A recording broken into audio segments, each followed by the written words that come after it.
আসসালামু আলাইকুম। Farzana's new recipe চ্যানেলে সবাইকে স্বাগতম। আজকে আপনাদের সঙ্গে শীতকালীন দুইটি ভিন্ন স্বাদে পিঠার রেসিপি শেয়ার করব। মজাদার এই পিঠার রেসিপিগুলো আপনারা খুব সহজে যে কেউ বাসাতে তৈরি করে নিতে পারবেন। ভিন্ন স্বাদে একেবারে ইউনিক পদ্ধতিতে ভাপা পিঠার রেসিপি শেয়ার করেছি। তার সঙ্গে চালের গুঁড়া ছাড়াই ফুলকো ফুলকো চিতই পিঠার আমি এখানে দুধ চিতই পিঠার রেসিপি শেয়ার করেছি। আশা করছি আমার আজকের এই রেসিপি দুটি আপনাদের অনেক অনেক ভালো লাগবে। এখানে রেসিপিটি তৈরি করার জন্য আমি 3 কাপ পরিমাণ সিদ্ধ চালের গুঁড়া নিয়েছি। আর আপনারা চাইলে কিন্তু এখানে আতপ চালের গুঁড়াটাও নিতে পারেন। বাড়িতে কিভাবে আপনারা চালের গুঁড়া তৈরি করবেন সেটি বলে দিচ্ছি। ঘরে থাকা আতপ চাল বা সেদ্ধ চালকে খুব ভালোভাবে ধুয়ে নিতে হবে। ধুয়ে নিয়ে এগুলোকে পানিতে 1 থেকে 1.5 ঘন্টার জন্য ভিজিয়ে রাখতে হবে। এরপর পানি থেকে তুলে এগুলোকে ঝরঝরে করে তারপর ব্লেন্ডারে খুব ভালোভাবে ব্লেন্ড করে নিতে হবে। তাহলেই দেখবেন খুব সহজে কিন্তু এগুলো এভাবে গুঁড়ো করে নেওয়া যাবে। এরপর এখানে আমি দিয়ে দিলাম 1 চা চামচ পরিমাণ লবণ। এবার দিয়ে দিচ্ছি হালকা কুসুম গরম পানি। তো এখানে পানিটাকে কিন্তু অল্প অল্প করে দিয়ে মিশিয়ে নিতে হবে। তো এখানে আমি হাত দিয়ে এভাবে ছিটিয়ে কিছু পানি দিয়ে দিচ্ছি আর হাত দিয়ে সঙ্গে সঙ্গে আমি এগুলোকে মিশিয়ে নিব। তো পানিটাকে কিন্তু অবশ্যই এখানে উষ্ণ গরম পানি নিতে হবে। তো হাত দিয়ে এভাবে খুব ভালোভাবে আমি পানি ছিটিয়ে ছিটিয়ে দিয়ে এগুলোকে মিশিয়ে নিব। অনেকেই বলে থাকেন যে তাদের হাতে ভাপা পিঠা হয় না। তো তারা মনোযোগ দিয়ে ভিডিওটি দেখেন আর এভাবে পিঠার এই রেসিপিটি একবার বানিয়ে দেখুন। দেখবেন আপনাদের হাতে পিঠা হতে বাধ্য। এভাবে পিঠার রেসিপিটি তৈরি করলে অবশ্যই কিন্তু আপনাদের হাতে পিঠাও কিন্তু তৈরি হবে এবং খুব সুন্দরভাবে এবং পারফেক্টভাবে পিঠার রেসিপিটি আপনারা তৈরি করতে পারবেন। এখানে চালের গুঁড়ার এই মিশ্রণটাকে দেখে কিন্তু আপনাদেরকে বুঝে নিতে হবে যে আমি কতটা পরিমাণ পানি দিয়েছি। এবার এগুলোকে আমি ঢাকনা দিয়ে ঢেকে 2 ঘন্টার জন্য রেখে দিব। তো ফিরে এলাম 2 ঘন্টা পর। এই 2 ঘন্টার মধ্যে কিন্তু পানি যেটা আমি দিয়েছি পানিটা কিন্তু এখানে চালের গুঁড়াটা আরও অ্যাবজর্ব করে নেবে। এতে করে এই চালের গুঁড়ার এই মিশ্রণটা কিন্তু আরও আগের তুলনায় অনেকটাই ঝরঝরে হয়ে যাবে। তো দেখে নিশ্চয়ই বুঝতে পারছেন আগের থেকেও কিন্তু চালের গুঁড়ার এই মিশ্রণটা অনেকটাই ঝরঝরে হয়ে গিয়েছে। এবার আমি চালের গুঁড়ার এই মিশ্রণটাকে আবারও হাত দিয়ে খুব ভালোভাবে মিশিয়ে নিব। এখানে যেই বড় বড় চাকাগুলো থাকবে সেগুলোকে হাত দিয়ে ভেঙে আমি এরকম ঝরঝরে করে নিব। আপনারা চাইলে এই পর্যায়ে পিঠার এই মিশ্রণটাকে খুব ভালোভাবে ছাঁকনিতে নিয়ে ছেলে নিতে পারেন। এতে করে পিঠাগুলো অনেক বেশি সফট আর মসৃণ হবে। তো এখানে আমি একটি কেকের বাটি নিয়েছি। তো এখানে আমি স্কোয়ার শেপের একটি কেকের বাটি নিয়েছি। তো কেকের এই বাটিটাতে আমি এখানে কিছু কলা পাতা নিয়েছি। হাতের কাছে কলা পাতা না থাকলে আপনারা এখানে বাটিটার মধ্যে সামান্য একটু ঘি বা তেল মাখিয়ে নিতে পারেন। এবার এখানে আমি চালের গুঁড়া যে মিশ্রণটাকে তৈরি করে রেখেছি তার থেকে কিছুটা মিশ্রণ নিয়ে এভাবে ছিটিয়ে দিয়ে দিব। তো এখানে আমি ইকুয়ালি একটি লেয়ার দিয়ে দিব। খুব বেশি জোরে কিন্তু সাফাসাফি করা যাবে না, হালকা হাতে এভাবে চেপে চেপে এটিকে সেট করে নিতে হবে। এবার এখানে আমি দিয়ে দিব কিছু কোরানো নারকেল। তো নারকেলটাকে এখানে আমি এভাবে ছড়িয়ে দিয়ে দিচ্ছি। তো আজকে আমি যেহেতু নারকেলের ভাপা পিঠা রেসিপি তৈরি করব তার জন্য এখানে নারকেলটাকে একটু বেশি পরিমাণে আমি দিয়ে দিলাম। এবার দিয়ে দিব জাগেরি পাউডার বা খেজুরের গুড়ের পাউডার। তো এখানে এই পাউডারটা আমি এখানে এভাবে ছড়িয়ে দিয়ে দিচ্ছি। আপনারা চাইলে কিন্তু এখানে খেজুরের গুড় নিয়ে ছোট ছোট করে কেটেও কিন্তু এখানে এভাবে ছড়িয়ে দিতে পারেন। উপর থেকে আবারও কিছুটা নারকেল কোরানো আমি দিয়ে দিলাম। এবার উপর থেকে আমি চালের গুঁড়া যে মিশ্রণটাকে তৈরি করেছি সেটিকে দিয়ে দিব। তো এখানে আমি আরও কিছুটা পরিমাণ চালের গুঁড়ার মিশ্রণটাকে নিয়ে এভাবে ছড়িয়ে দিয়ে দিচ্ছি যেন এখানে খেজুরের গুড় আর এখানে কোরানো নারকেলটা এখানে উপর থেকে একটা লেয়ার তৈরি হয়। সেভাবে এখানে এগুলোকে ঢেকে এভাবে ছড়িয়ে দিয়ে দিচ্ছি। তো এভাবে দিয়েও কিন্তু এগুলোকে খুব বেশি জোরাজোরি করে কিন্তু এগুলোকে এভাবে চেপে চেপে নেওয়া যাবে না, হালকা হাতে এগুলোকে চেপে সেট করে নিতে হবে। তো এখানে আমি নারকেল আর খেজুরের গুড়ের গুঁড়া দিয়ে একটি লেয়ার দিয়ে দেওয়ার পর এখানে আমি আরও একটি কোরানো নারকেল আর গুড়ের লেয়ার দিয়ে দিব। তো এখানে সেমভাবে কোরানো নারকেলটাকে ছড়িয়ে নিয়েছি। এবার সেমভাবে এখানে আমি জাগরি পাউডারটাকে এখানে ছড়িয়ে দিয়ে দিচ্ছি। আমার হাতের কাছে এখানে জাগরি পাউডারটা ছিল তাই আমি এখানে এটি অ্যাড করছি। আপনারা কিন্তু এখানে খেজুরের গুড়টাকে এখানে সরাসরি ছোট ছোট করে কেটে নিয়ে নিতে পারেন। যাদের হাতে পিঠা তৈরি হয় না তারা এভাবে পিঠার এই রেসিপিটি বাসায় ট্রাই করতে পারেন। 100% গ্যারান্টি দিয়ে বলছি ইনশাল্লাহ আপনাদের হাতে পিঠাও কিন্তু এভাবে বানিয়ে নিলে পারফেক্টভাবে তৈরি করে নিতে পারবেন। তো এখানে আমি খেজুরের গুঁড়োটাকে একটু বেশি পরিমাণে দিয়ে দিলাম। এতে করে পিঠার টেস্টটা অনেক বেশি ভালো আসবে। আপনারা যে যেমন খেতে পছন্দ করেন আর এখানে নারকেলের পরিমাণটা যে যেমন দিতে ইচ্ছে হয় সেরকমভাবে এখানে নারকেলটাকে অ্যাড করবেন। তো এখানে আমি নারকেলের পিঠার এই রেসিপিটি তৈরি করতে একটু বেশি পরিমাণে নারকেলটাকে দিয়ে দিচ্ছি। এতে করে পিঠার স্বাদটা কিন্তু অনেক বেশি ভালো আসবে।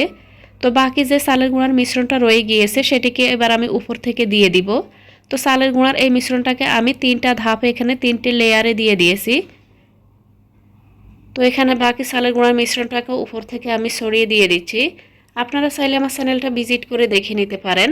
আমার চ্যানেলের মধ্যে শীতের বেশ কিছু আরও নতুন পিঠার রেসিপি শেয়ার করা আছে। আশা করছি রেসিপিগুলো আপনাদের অনেক অনেক ভালো লাগবে। তো এখানে আমি চালের গুঁড়ার মিশ্রণটাকে এভাবে ছড়িয়ে নিয়েছি। এবার উপর থেকে আমি আরও কিছুটা কোরানো নারকেল দিয়ে দিব। এতে করে পিঠার লুকিংটা কিন্তু অনেক বেশি ভালো আসবে আর পিঠার টেস্টও কিন্তু অনেক বেশি ভালো আসবে। তো এখানে আমি কোরানো নারকেলটাকে এখানে ছিটিয়ে দিয়ে দিচ্ছি। পিঠার এই টেস্টের কথা কি বলবো, যে এতটা স্বাদ যে আপনারা বাসায় যদি একবার বানিয়ে নেন দেখবেন ছোট থেকে বড় সবার মন জয় করতে পারবেন। নিচে যেহেতু এখানে আমি কলা পাতা দিয়েছি, ঠিক একইভাবে এখানে উপর থেকেও আমি এখানে কলা পাতাটাকে দিয়ে দিব। তো কলা পাতাটাকে ব্যবহার করার আগে কিন্তু অবশ্যই কলা পাতাটাকে খুব ভালোভাবে ধুয়ে পানিটাকে মুছে নিতে হবে। তো উপর থেকে এখানে কলা পাতাটাকে দিয়ে দিয়েছি। এবার আমি এটিকে ভাপ দিয়ে নিব। তার জন্য চুলায় এখানে একটা পাত্র বসিয়ে তাতে কিছুটা পানি গরম করে নিয়েছি।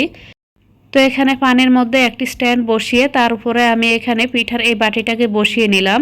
এবার ঢাকনা দিয়ে ঢেকে আমি 25 থেকে 30 মিনিটের মতো এগুলোকে ভাপ দিয়ে নিব।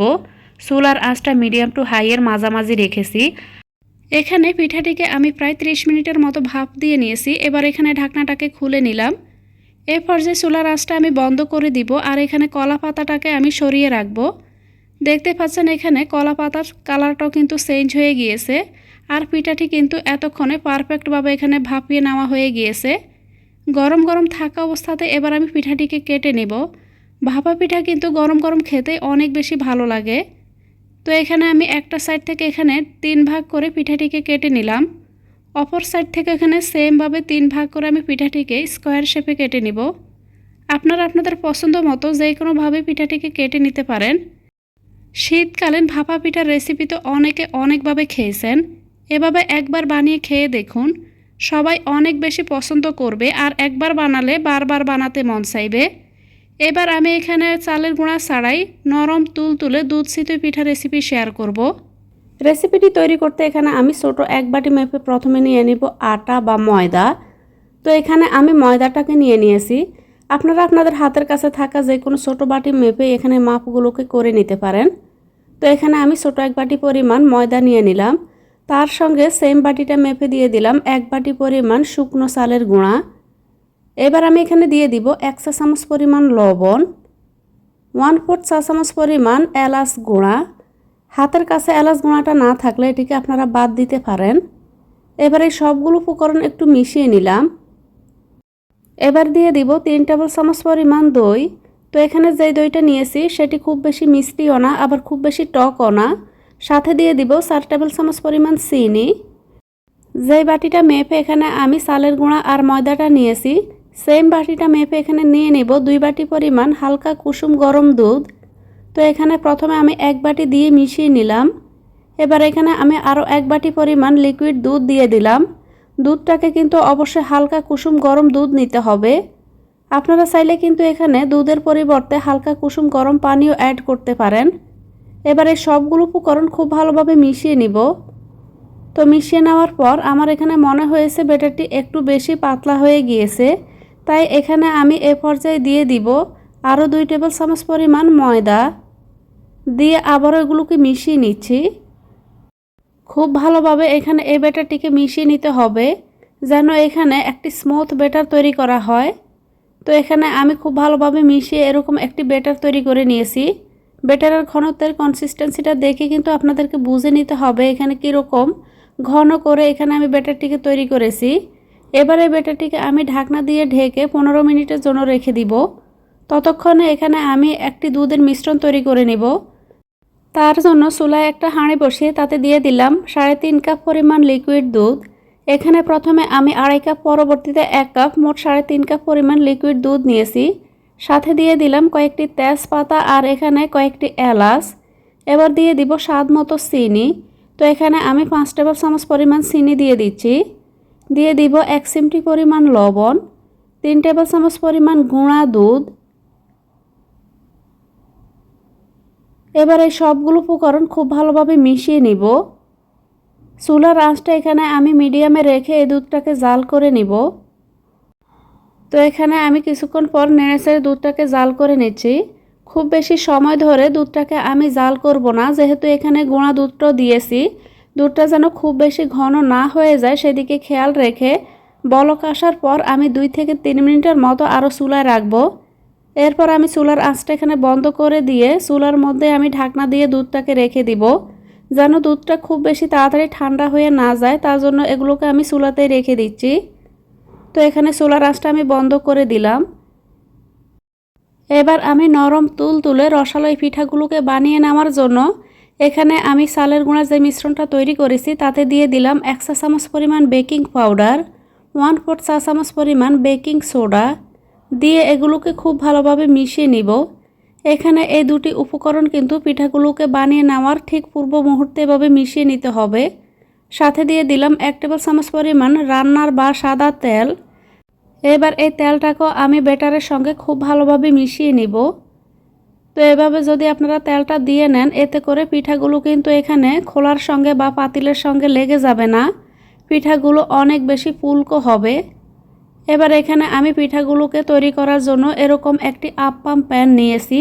তো প্যানের মধ্যে সামান্য একটু তেল দিয়ে আমি এভাবে এগুলোকে ব্রাশ করে নিচ্ছি। খুব বেশি তেল না দিয়ে সামান্য একটু তেল লাগিয়ে নিলেই হবে। আপনারা চাইলে কিন্তু এখানে টিস্যু পেপার দিয়েও তেল সামান্য একটু লাগিয়ে মুছে নিতে পারেন।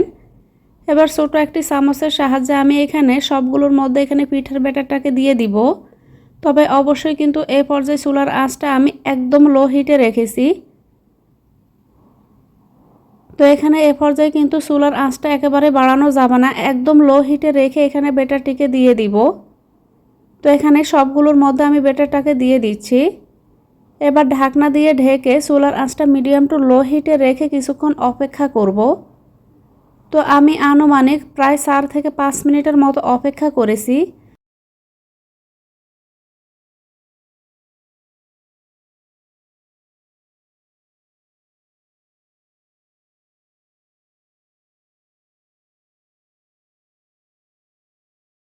উপর থেকে যখন দেখবেন এখানে কাঁচা ভাবটা নেই, তখন বুঝবেন পিঠাগুলো হয়ে গেছে। তো বাকি সবগুলো পিঠা আমি একইভাবে বানিয়ে নিয়েছি। আর এখানে পিঠাগুলোকে বানিয়ে নেওয়ার পর আমি একটি কাঠি দিয়ে এভাবে এগুলোকে একটু ছিদ্র করে দিয়েছি। এতে করে পিঠাগুলো যখন দুধে ভিজানো হবে তখন পিঠাগুলো খুব সহজেই কিন্তু দুধটাকে এখানে শোষণ করে পিঠাগুলো অনেক বেশি নরম তুলতুলে হবে। এমনিতেও পিঠাগুলো দেখে নিশ্চয়ই বুঝতে পারছেন কতটা নরম তুলতুলে হয়েছে। শুধুমাত্র এখানে চালের গুঁড়া আর আটার পরিমাণটা আপনারা সমান রাখবেন, তাহলেই দেখবেন পিঠাগুলো এরকমই অনেক বেশি স্পঞ্জি হবে। তো এখানে দুটি পিঠা আপনাদেরকে দেখিয়ে দেওয়ার জন্য আমি এখানে ছিদ্রটা করিনি। তো এখানে পিঠাগুলোকে ছিদ্র করে সরাসরি আমি এখানে এই পিঠাগুলোকে দুধের মধ্যে দিয়ে দিব। এখানে যে দুধটা এখানে নিয়েছি এই দুধটা কিন্তু পুরোপুরি ঠান্ডা হয়ে যায়নি, এখনও হালকা কুসুম গরম আছে। তো এখানে সবগুলো পিঠা দিয়ে দিয়েছি। তো এখানে সবগুলো পিঠা দুধের সঙ্গে এভাবে হালকাভাবে এভাবে আমি চুবিয়ে নিব, যেন সবগুলোর মধ্যে এখানে সমানভাবে দুধটা লাগে। এবার আমি প্রায় 8 থেকে 10 মিনিটের মতো অপেক্ষা করব। তো দেখতে পাচ্ছেন পিঠাগুলো খুব সুন্দর মতো কিন্তু ফুলে আরও অনেক বেশি রস টেনে নিয়েছে। তো এখানে পিঠাগুলোকে একটা বাটিতে নিয়ে নিলাম, উপর থেকে আমি দুধটাকে দিয়ে দিচ্ছি। চালের গুঁড়া ছাড়াই নরম তুলতুলে দুধ চিতই পিঠার এই রেসিপিটিও আশা করছি আপনাদের অনেক ভালো লেগেছে। দুধ চিতই পিঠার এই রেসিপিটি বাসায় একবার হলো বানিয়ে ট্রাই করে দেখুন, যে কেউ একটির জায়গায় 10টি খাবে। আর দেখবেন মুখে দিলেই মিলিয়ে যাবে। রসালো এই দুধ চিতই পিঠার রেসিপিটি আপনাদের কাছে কেমন লেগেছে কমেন্ট করে জানাতে ভুলবেন না। রেসিপিগুলো ভালো লাগলে লাইক, কমেন্ট, শেয়ার আর চ্যানেলটি সাবস্ক্রাইব করে সঙ্গেই থাকবেন। আল্লাহর কাছে সবার সুস্থতা ও মঙ্গল কামনা করে আজকের মতো এখানেই বিদায় নিব। দেখা হবে ইনশাল্লাহ পরবর্তীতে এরকমই কোনো নতুন ও সহজ রেসিপির সঙ্গে। আপনারা চাইলে আমার চ্যানেলটি ভিজিট করে দেখে নিতে পারেন, আশা করছি ভালো লাগবে।